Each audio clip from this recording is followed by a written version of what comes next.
and welcome back to my channel. If you don't remember me, I'm Sonia, and today I'm going to be doing something a bit crafty.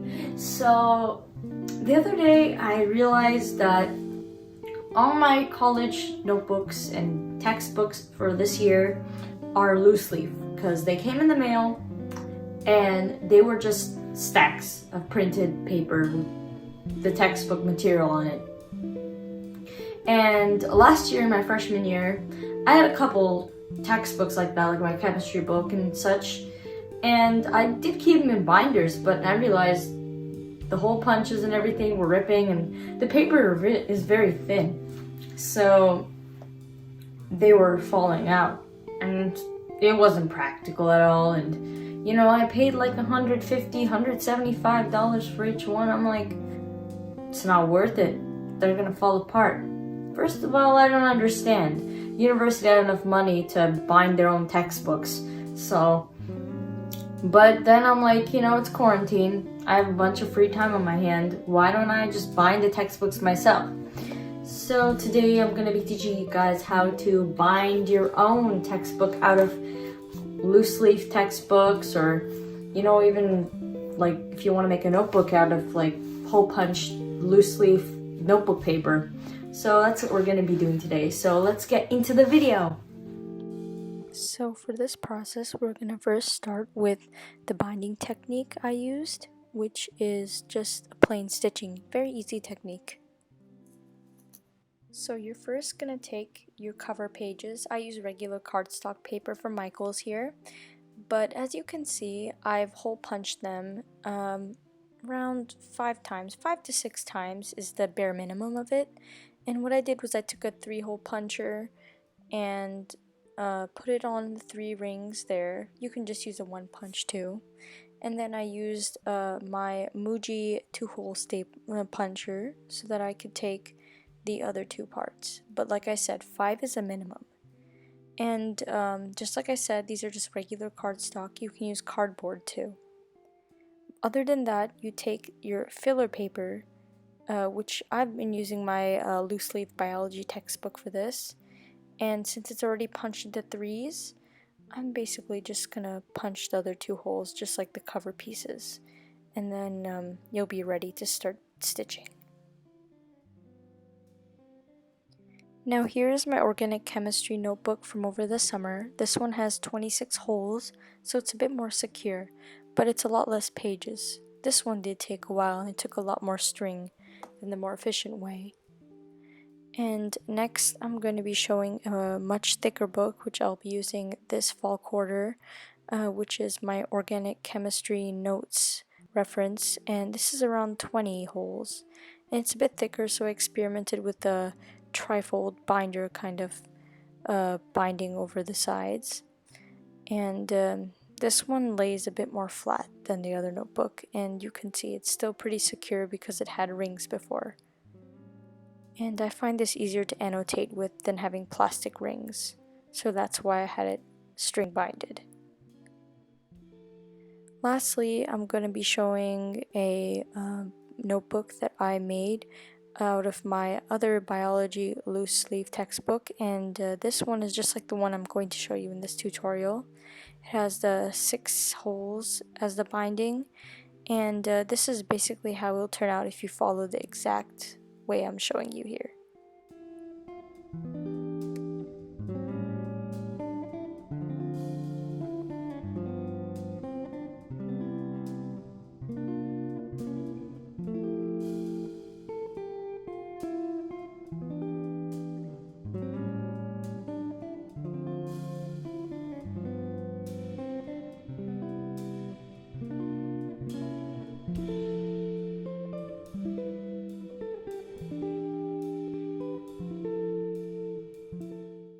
Alright, so once you have the binding punches done, the next step would be to bind it and sew it. So you're gonna need string, even embroidery string could do, or the type they use for friendship bracelets. Here I'm gonna be aligning the notebook and the meat, as I call it. It's the inner papers to the cover pages. And some people may find it useful to use a paper clip. I didn't have a paper clip thick enough for this book. But here, as you can see, I used regular embroidery floss. I had a lot of this color. But I've also used pearl yarn before, or any sort of thin yarn could work, even a thicker yarn, as long as your needle can fit through it. So you just have to measure out, usually around 1.5 yards would work.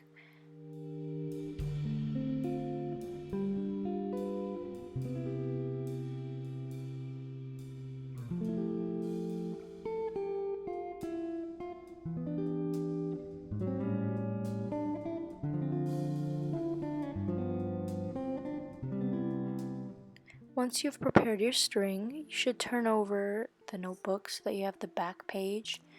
And this is where you're gonna take some tape. Any tape could work. I'm using regular Scotch tape. And you're basically gonna wind the string into knots just a tiny bit if you want for extra security. But here, to be convenient, I'm just leaving it as is and just taping it right underneath the hole that I'm gonna start knitting with and binding the book with.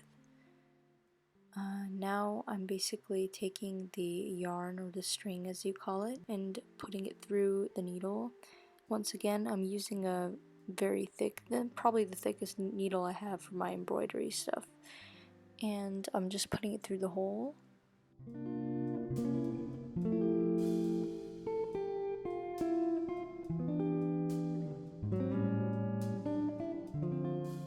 Okay, so once you've prepared everything for stitching, you're basically going to take from the back side and start pushing the needle through that first hole on the top. You can start at the bottom too, but make sure you're on the back so it's not visible. So just like you're embroidering or knitting, you're basically going to stitch through that first hole, and don't push too tight or pull too tight, because then the string will come out of the tape. You're going to be repeating this step on that first hole a minimum of 4 to 5 times, just to keep it strong and secure so that your book doesn't rip when you open it. But this is basically the step you're going to be repeating, but it's good to have a close-up so you can keep following with the video if you'd like. Another tip is to have your surface closer to the edge than far away from you, because when you work with the holes closer to the edge, you can kind of walk back and forth. You'll see later on I kind of rock back and forth while I am pulling the yarn, because it tends to be very long.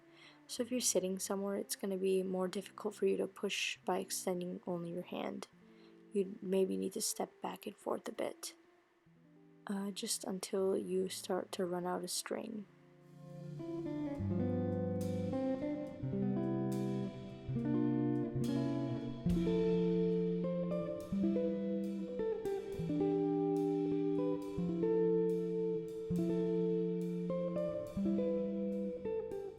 Now once you're done with that first hole, you're gonna get ready to move on to the next hole, and it's very simple.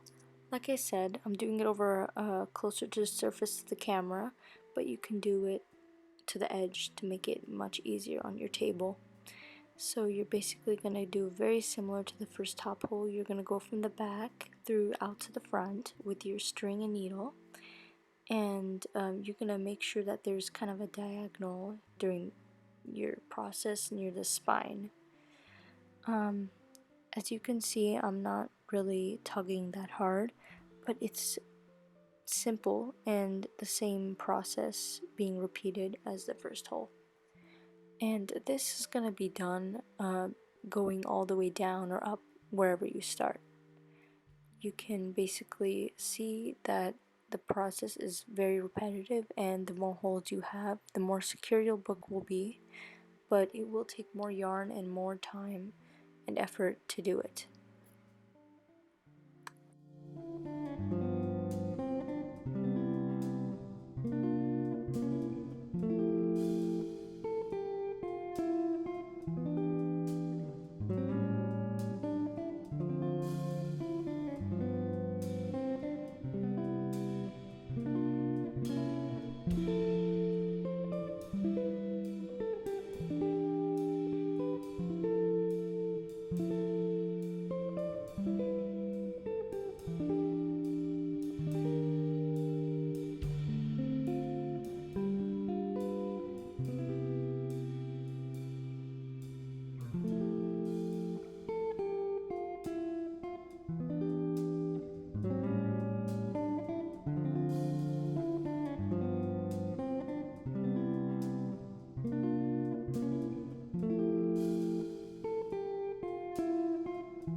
for this next part, when you're done with every single bit of holes, you're gonna do kind of an insurance kind of technique. And personally, I learned this as saddling. What you're going to do is take the remaining yarn left on your needle, and you're basically gonna pull it through. The camera view isn't that good here, but what you're basically doing is you're going to put the needle through the hole that you're lastly putting your thing in, not your first one, where you ended up when you finished. You're going to take that hole's little part on the spine, and you're basically going to put the needle under and pull out. And I recommend doing this around 3 to 4 times, just so that you can kind of build like a makeshift ring. Think of like rings in a binder that hold it together. These are going to help your book lay flatter than it would without it, and to be even more secure. And this is also going to cause there to be a vertical line going up and down across the spine.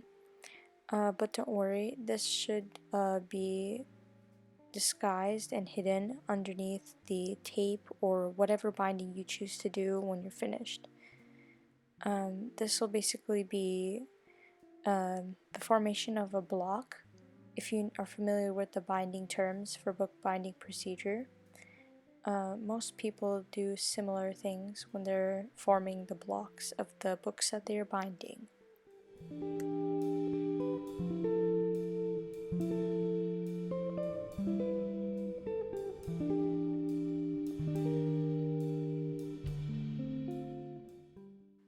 Next, if you are familiar with embroidery stitching or any type of sewing, you may recognize this knot that I'm doing, but I'm gonna be basically securing the knot without a piece of tape or glue. You could use hot glue if you're not very comfortable with needles, but as you can see, I am basically pulling up towards the outer portion of the book, and I'm just pulling several times, and then I'm basically going to make a loop while I pull, not yanking completely, but then I'm basically pulling the needle through the loop that I have still opened, and then I'm yanking. And this creates a little singular knot that will further secure your holes and all the stitches you've done so far. At this point, you can remove the needle and put it on a pincushion or whatever you'd like, and cut off whatever string you have left. At this point, you will be done with the stitching of the binding and punching holes for this book or block, or however you choose to do it. As you can see, I have an example of finished ones above as well, but this is how it looks inside when you're done with it.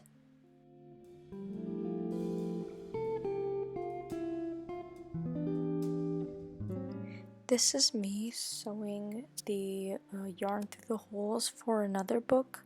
This is another half of my biology and genetic textbook for this year. I have several of them, so I divided the book, because it's a big book, I divided it between 4 books so that I can use and carry easily around, even though I'm working from home this year. And as you can see, sorry about my feet from the angle, but I am doing it from the edge of the table, standing up, just like I suggested before. And this makes it much easier because my arm has a wider range to pull on, and I can kind of tilt back and forth with my whole body. As you can see, I'm walking back and forth because the yarn is very large in the starting point.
During this point of my stitching process, I realized that my yarn was too short at the moment and I still had a few more holes to stitch. So what I did was I took the yarn off from the needle, kept it in the holes, but I basically took some additional yarn and knotted it together several times on the yarn and the new yarn. And I did it on one side with the initial and then to the new one. I did it like 3 times, as long as I could fit through the hole. And this kind of made it tight so that I can readjust and then put the needle back in and continue with a longer piece of yarn.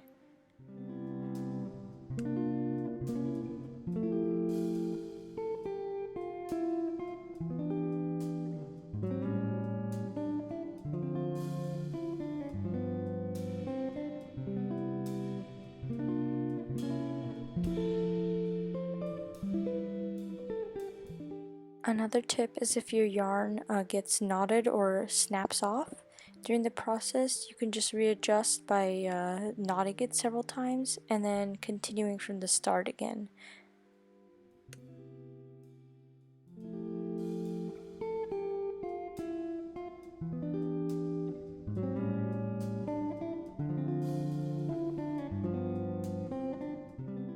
As you can see, I basically finished 4 stacks, which I'm showing right now. This is all a total of 4 books. This is the inner material of my chemistry book. Now, once you're done with making the block or just finishing the stitching, we're gonna start to hide the stitching with a spine cover. Here I'm using the simplest out of the techniques that I know of, which is just using masking tape, washi tape, or duct tape, just to seal the sides together. You can also use cardstock paper and hot glue it, which is a method I showed at the beginning of the video with the 3-fold binding. But I'm basically I measured out 1 inch here, and I'm aligning the tape to that 1 inch. As you can see, my ruler is out right here. The ruler is optional, but it just gives it that even and uniform look, which makes it just look more appealing and professional.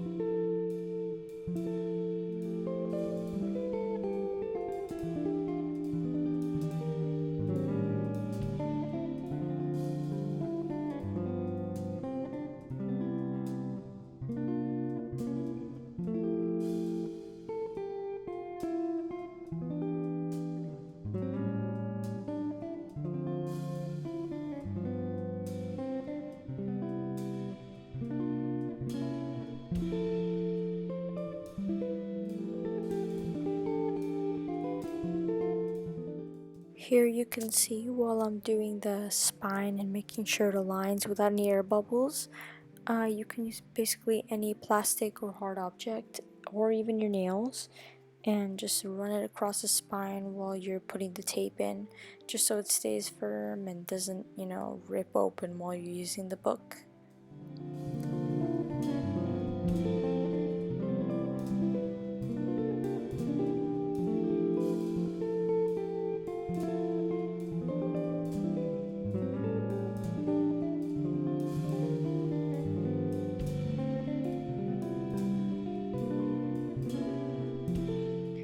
I'm also bringing out my perfectionist side. You can choose to also measure out some tape for the back just to make it even with the front.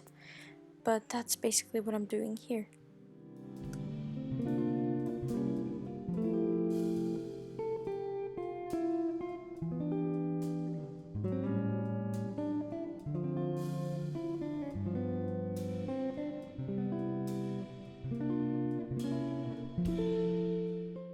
Now I'm taking a large piece of wrapping tape. You can use clear tape or any type of scotch tape, but I find this the easiest. And I'm basically putting it over the corners of the binding on the front and the back, each its own piece, just so that you can have that extra layer of support. If you have a laminator, which is a bit of an expensive object, you can use this to laminate as well.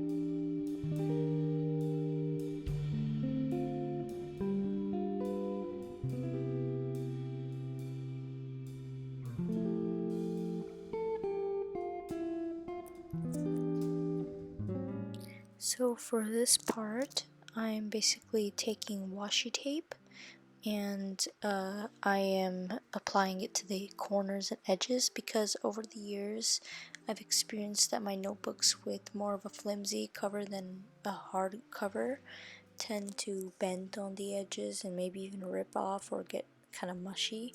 So I kind of got into the habit of placing either scotch tape or washi tape, or of course any type of duct tape or masking tape that you'd like, just to add it onto the sides like this on the front and back. It also serves as some decoration for a little pop of color so that it motivates you to study if you'd like. But I basically got this washi tape from Daiso for a good price.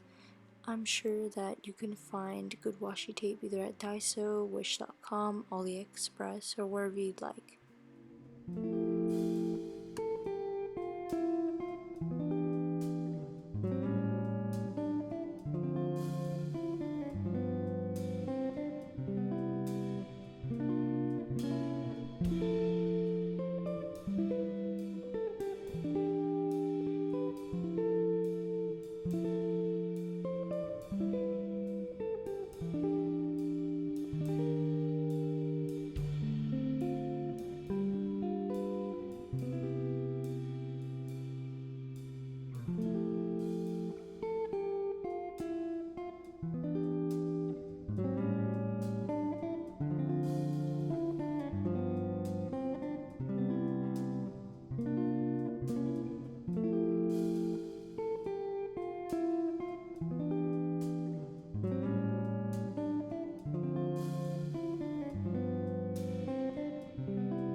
I make sure to leave a bit of washi tape left on the side hanging out from underneath so that I can tuck it into the bottom, and this creates kind of like a safety cushion for the paper so that it doesn't rip from the bottom half to the top half. And this is just a little trick I've learned throughout the years just to make sure that my paper gets the security that I want it to get, even though it looks nice and pretty.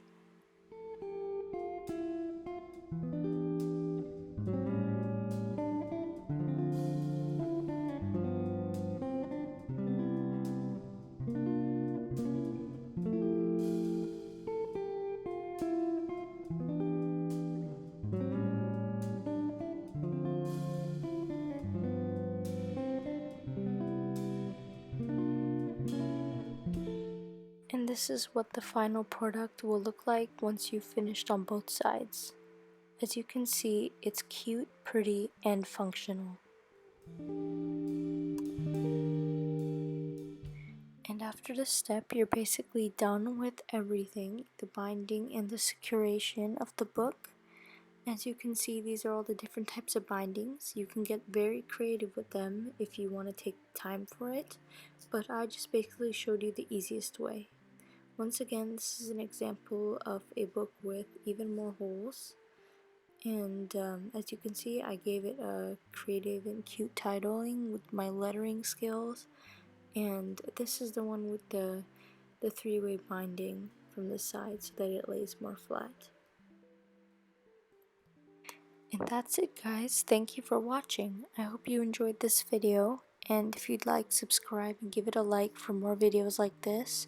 I make content about studying, crafts, DIYs, and all kinds of other stuff. Once again, thank you. Leave a comment down below, and see you next time. Bye.